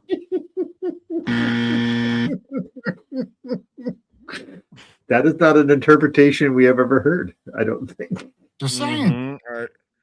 Mm-hmm. That's a big dump, too. Also, why are you picking the thickest finger? Oof. Or at least tell me before, like, that's not a surprise I want. Yeah. Okay. Well. No. There she blows. Plug the hole. All right. Actually, let's no. Let's go to the other end of this. Well, that's what happens. Or is it? Wait. So first of all, why is this not the chocolate soft serve? Yeah, first thing I was thinking too. Like, he's happy. I'm assuming it's ice cream. He's happy. It looks like ice cream, and it looks like it's vanilla ice cream under it, and the chocolate is on top. So it's a double scoop of ice cream there. Makes me want to eat ice cream, and then I find out it's just shit. So is this did South Park ruin this one? I think so. It might have. Mr. Hanky, the Christmas Mr. Hanky. food. I mean, when did we send That this his one, cousin? Like, Doug, make sure I'm sending it at the right time. When do we send this one? What is it trying to say? I mean, I think it's obvious, but I thought thumbs up was obvious, and clearly it wasn't, Doug. So please tell me about this one. I just think that, like, the funny thing is it has like a smiley face, and it usually just means like that's like a trash opinion to me. That's what that means. Like, that sucks. Like, that's shitty. Why are you doing that? Look at it really close. Does it not look? It does it not look like Trump with the comb over? Like, does it not look like that could actually be Trump? Just it's not orange. That's the only problem. Exactly. But he's shit. It's shit. Like, oh my god, that's great. Now wait, that's a perfect for April walking into the shit conversation. I walked into the shit at the wrong time. Mm-hmm. It's a way too happy thing. Now the thing is, sometimes when you take a dump, you are pretty happy afterwards. But that's true. But like, just the fact that the poop is happy is a little unnerving, to be honest. Well, he's about to go on a trip in his favorite rocket ship. Yeah, see? but not through the Squeeze sky. them out, shoot them up.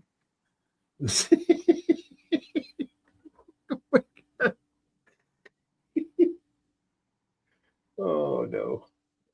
Greg is kind of flummoxed, I think so.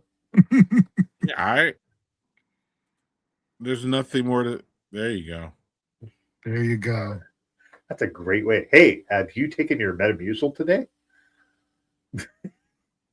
That's using your head there. Way to go, Jerry. Good point.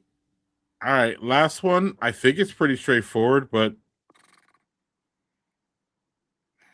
Yeah, it's not much. I wish I could come up with something great for this, but it's a clown. Yeah. It does almost look like the popsicles, the old school popsicle. Oh you would yeah, get yeah. from- The clown popsicle. Yeah. Mhm. Mhm. Yeah. Yep. There's mhm. nothing. It's just that's a clown opinion. That's dumb or silly or that's Yep. those people are You're a clowns. clown. Fool, Agreed. clown. There's no way to misread this one. I don't think. Unless you were asking about a birthday party and someone sent it to you, so they were basically telling you they got a clown for the birthday party. Maybe, I don't know. Or maybe you go into the clown hotel or ICP. Oh, yeah. That's a good comment. There you Insane go. Clown party. Oh my god, those clowns. They are literally clowns. Yeah, they are. Figuratively, yeah, literally, for sure. All right, well, that was easy enough. Manny was talking about going. Oh, Doug, you had something to ask us, right? Yeah, it's a fairly dumb question. There was a little thing online where people were talking about what qualifies as tall for women and men.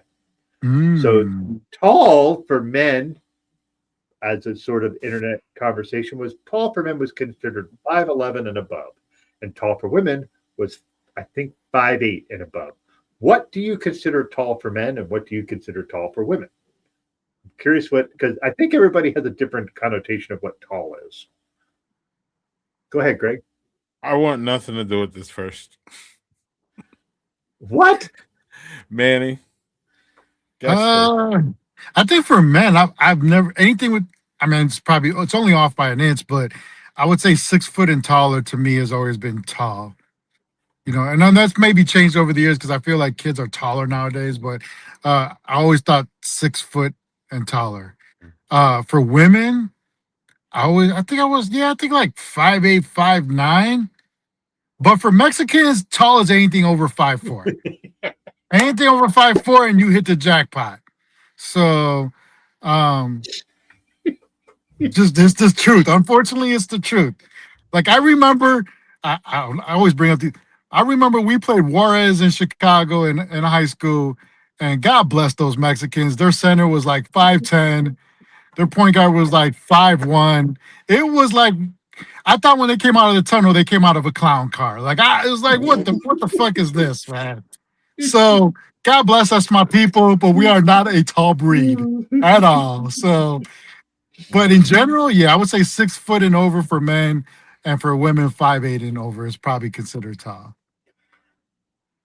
Right. Manny, how tall are you? I'm 5'7" and 3/4 inches. Just say 5'8". We're good with that. Right now I'm 5'8", but I'm also over 50 years old, so in 10 years I might be 5'6". I don't know. Mm-hmm. Doug, how tall are you? 6 foot and a half inch.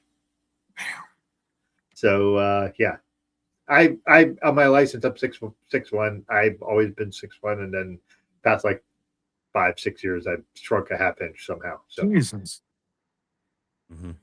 Greg, you. Doug and I are the exact same height. Yeah, baby. Wow. So Greg, what do you think? Does that qualify? So does that mean if it is, like I said, the internet sense was that 5'8" for women was tall and 5'11" for men was tall. Do you guys how consider do you yourselves tall? I do not. That's I fine. consider myself average. I do. Yeah. We're not average, Doug. We're above average. Slightly. Okay. I used to beg. What I feel. I used to beg to be taller because I wanted to be a power forward, and I begged to grow, and in neither places did I grow, and that's unfortunate. Neither places. So it is what it is. In neither places did I grow the way I wanted to. Let's put it that way. So What's funny is like the guy take online was really funny because there were these guys that were like, listen, I'm 6'4".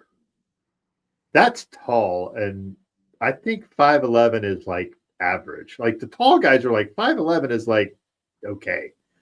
I think what's more interesting is like the women conversation because I think women have a much more variance on what is tall and what is not. Like I think guys are pretty much if you're close to 6 feet, you're tall. Like you know what I mean? I think that's kind of universal. I think of women, it's a lot different because there's a lot different standards for them. You know what I mean? Yep. So I will say my wife is 5'10" and my ex-wife was 5'11". I like tall women apparently. So I just tall women are my thing. But like I think for women it's a lot different than like I have a daughter who is 5'4". She's 5'4". Like now two of my sons one son is 6'3" and the other's almost 6'6". Jesus. So like I have like a super wide range, and then my other son is like 5'8". So I have like all this variance of heights. It's really interesting. But yeah. I just thought that was like a goofy question to ask. That was like an internet question for a short period of time. So And Doug, I think for you, I think you probably don't think you're tall also because in the hooping world, you're average height. tall. Oh, I'm not. Yeah, I'm short in hooping world. Yeah, that's what I'm saying. Well, not I wouldn't. Well, nowadays, back in our day, I would say that you were considered tall and hooping because you were the average size of a point guard at that point, right? Or in high school, for 6'1", you probably were a small forward. I was a shooting guard in high school. Yeah. There you go. Well, But if you play pickup ball right now, you'd be a forward. A lot of times. I'm fat enough for it now, so that'd be good. yeah, I just know that I'm taller than most people I walk around, literally. So then maybe Wisconsin is shorter than. How tall are your kids, Greg? Just below me. Below me. 5'11", 5'10". They ain't getting there. It's over. Yeah, they're at their max height.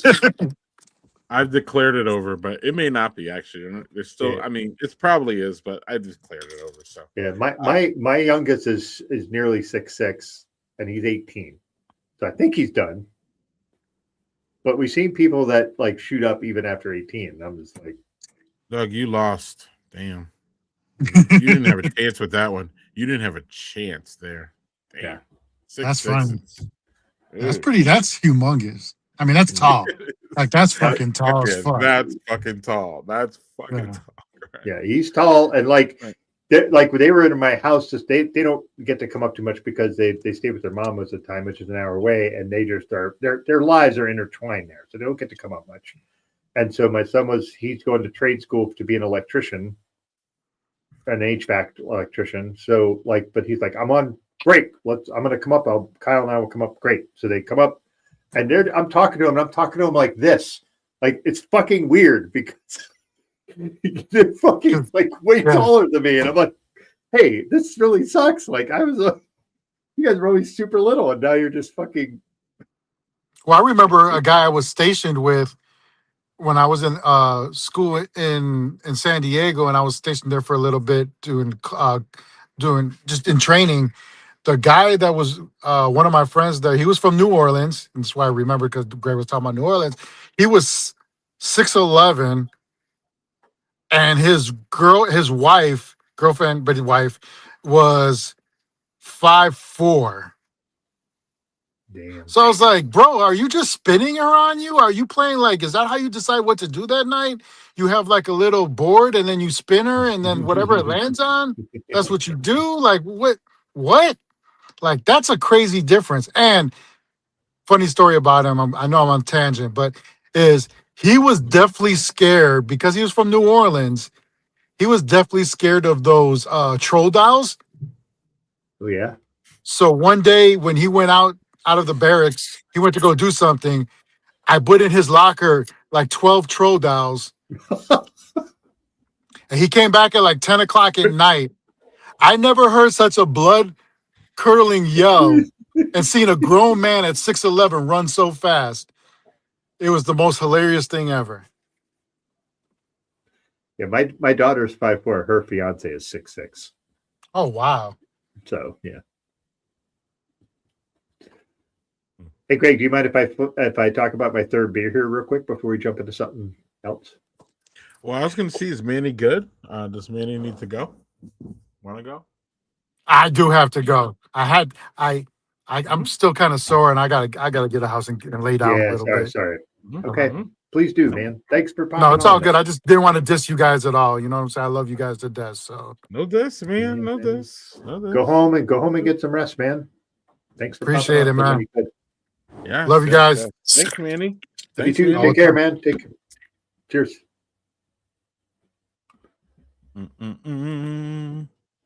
Doug, now your third beer. Yeah. What's All right, going on? in honor of our Scrogs, the old 1050.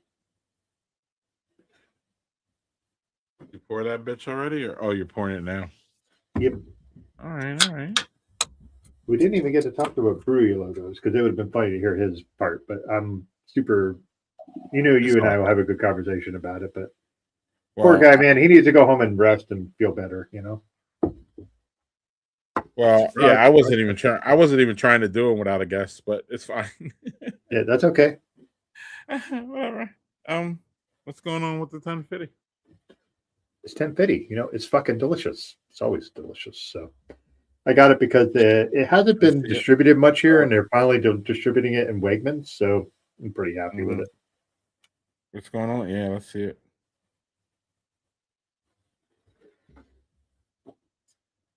This is just such a good beer, man.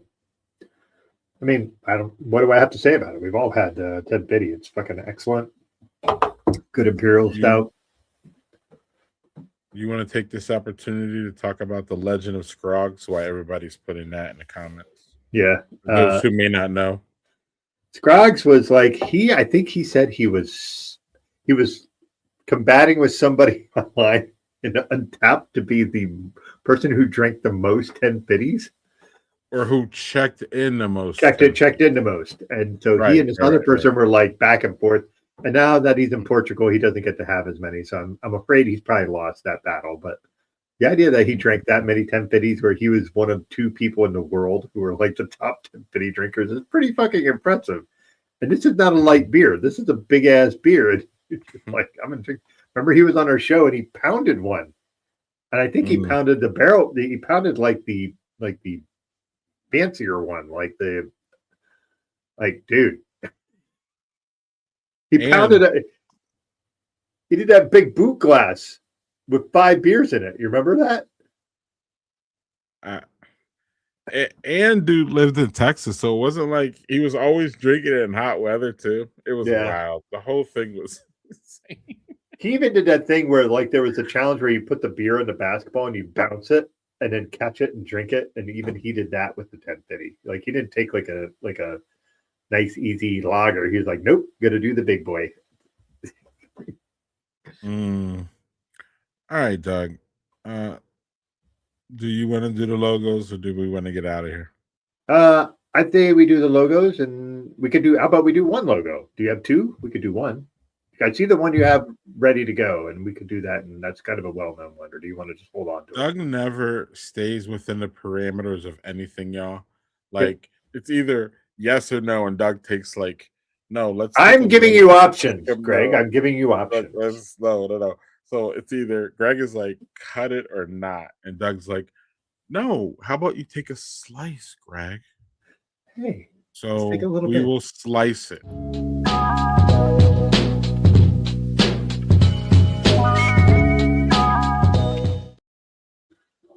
So go for 2 Chicago ones because Manny, and I was hoping Manny would get on here to trash 2 Chicago logos, but we'll go with Off Color Brewing, Doug, of home of the Dino S'mores.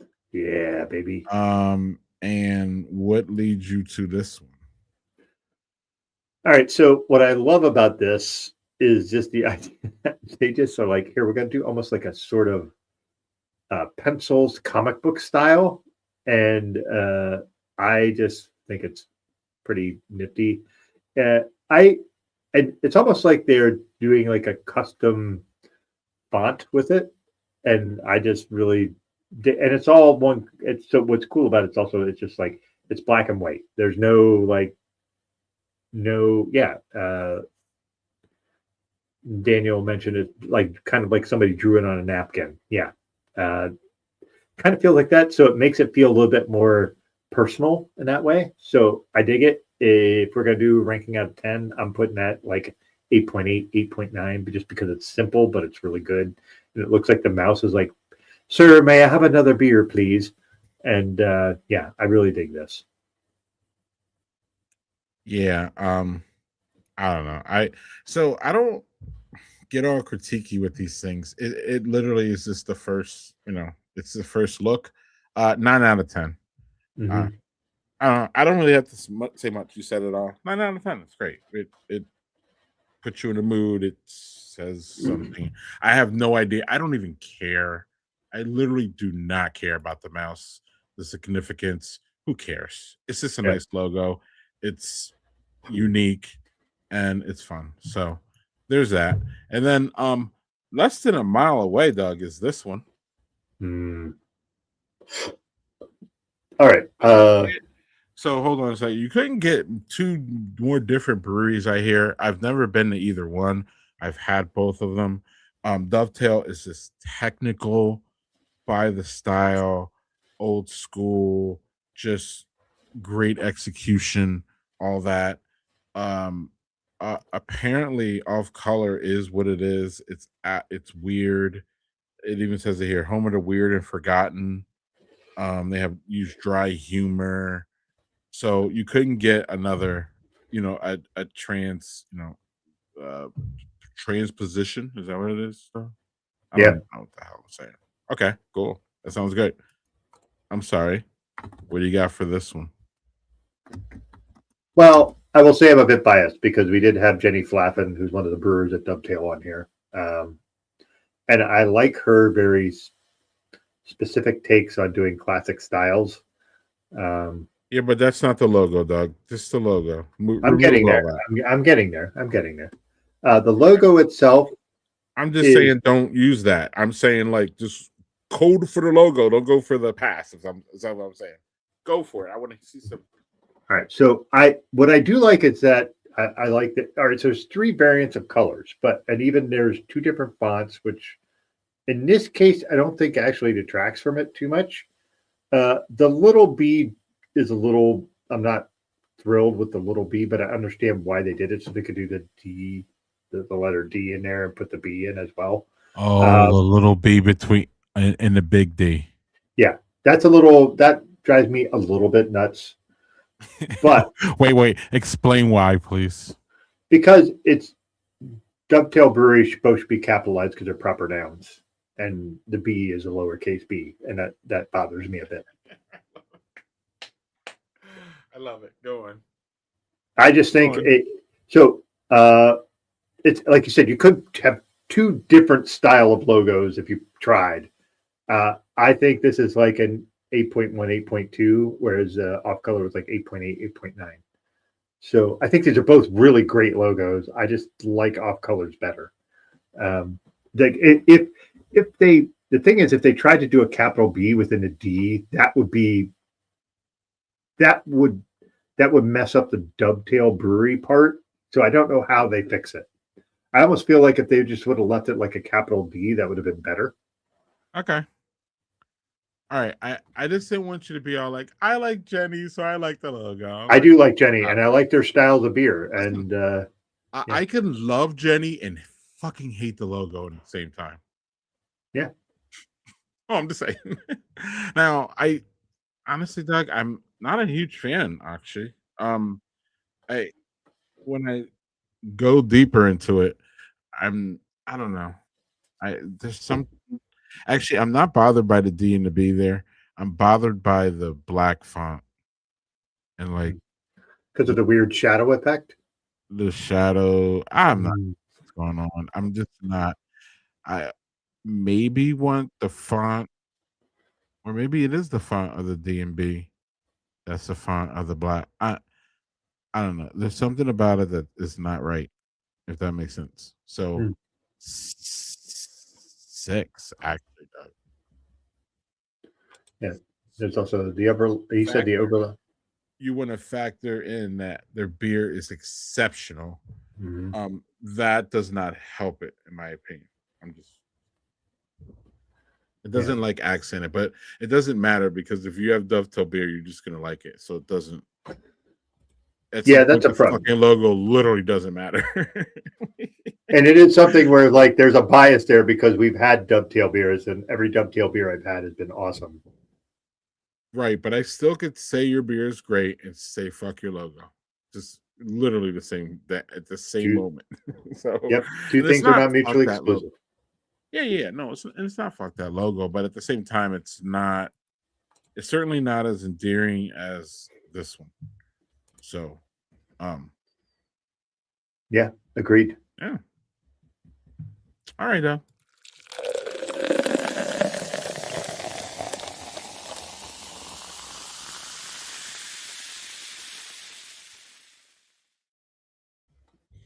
Spotted Cow, the water version. Water version. It's like the remix. Down version. Mm. Remix. All right, I'm doing an order of things that I liked. Let's go. So Backwood Trail. I did not have a bad beer. These are all good beers. I want to say the Czech Dark Lager was good. Not fabulous, but good.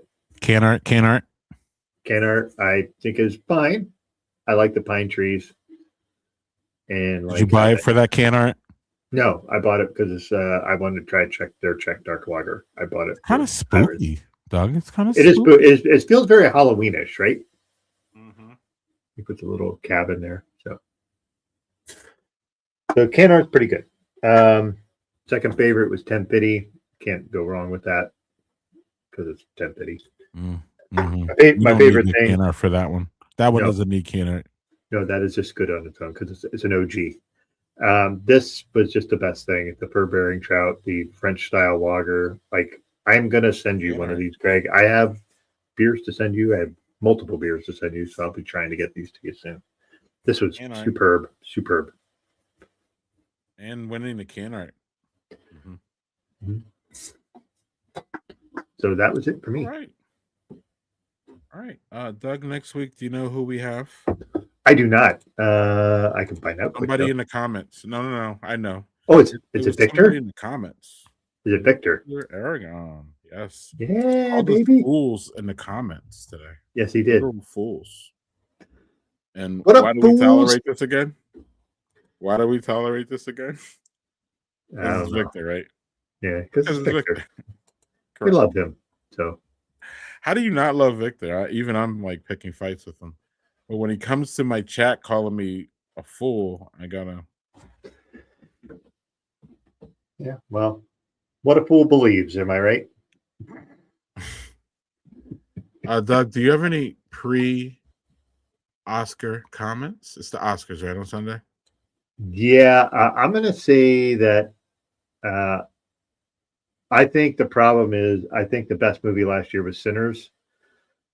That's my favorite. Why is that a problem? Because it's been a year since that movie was released. Okay. So there's more recency bias, and I think who's going to win for best movie is going to be one battle after another. Okay, so the thing about Sinners that gets me a little bit is that Ryan Coogler, right? Is that it? Yep. Right. He's the director of Sinners, right? Yep. And he's been nominated for the Director of the Year, right? Correct. And Sinners has been nominated the most of any horror movie ever, right? Correct. So then, therefore, how the hell do you not give him the best director just by that fact alone, if that makes sense? Because, like I said, there's recency bias. There's a big push for one battle after another. There's a big But Listen, I could say that if somebody says I think One Battle After Another is a better movie, I'm cool with that. I'm not going to be all shitty about it. But I think there's no way that you can't say someone like Michael B. Jordan should be the best actor because he played two roles, could do completely different roles as twins and made it work. That's my Okay. personal opinion. you pivoted off my main thing, and I don't think there's an argument against what I said, though, which is, and I'm not looking for you to say that, which is if you nominate one movie 15 times, the director is directly affecting all of those 15 nominations. So dismissing it for I don't know how you dismiss that legitimately in any way, shape, or form, actually, given y'all the ones who did all those nominations. So if he does not win director, it's some bullshit. That's all I got. Literally, that's what I got. Now, whether Sinners wins the movie or not and all that, I don't know. Again, I'm gonna use kind of that same logic, Doug. It's kind of hard to say no to the fucking movie when it's nominated all these times. All those people did so exceptional. No other movie generated that kind of listen. You know what I feel about those movies, and in fact, I'm pretty sure I had the one above the other. But for this whole grandiose thing and y'all giving out, I don't know how Sinners doesn't win at least those two, which is the best movie and the best director, because how do y'all deny it after nominating all that? Now, again, Michael B. Jordan obviously should be, I, clearly, I think he should win too, Doug. But I think honestly, I think he should be third. And I think Coogler should definitely win. And I think Sinners should win. Just again, for the culmination of all the wonderful, good things that y'all have acknowledged by nominating it much as possible. What's up, Doug? I couldn't agree with you more. I couldn't agree with you more. I mean, that's my argument for Sinners, and I think it's ultimately going to. I think it's actually going to beat it out. I like to see the woman lead in One Battle After Another win hers. Actually, well, which one is the woman lead that's nominated? I'm not sure. I know that there's one, and I know that Sean Penn is not nominated, right? I don't think he is. Right. So then Delroy Lindo is, and I hope Delroy Lindo wins. That motherfucker should win an award because he's been awesome for many years. Yeah, but should he win this year for that part though? Is obviously the all right. No. I know you love Sinners, so we're not arguing about Sinners here. I'm just saying y'all gonna have to give him those two, I think. Just by the way it looks, but maybe I'm wrong. It would be wild if y'all didn't. Tiana Taylor is the one that's nominated for Best Supporting Actress. Yeah, she was the mom, right? Yeah, she was the mom. She was not in the movie very much. But she did shit with Sean Penn that was just fucking awesome to watch. The way they played that thing with Sean Penn and her. Yeah, it was wild. That whole Sean Penn, I'm surprised Sean Penn wasn't nominated. That was wild. But yeah. Anyway, Doug, we'll wrap this up. I have an incoming snowstorm coming in. You have anything cool this weekend that you would like to talk about on live stream? Nothing that I can think of that's cool other than just doing normal shit around the house. Yeah.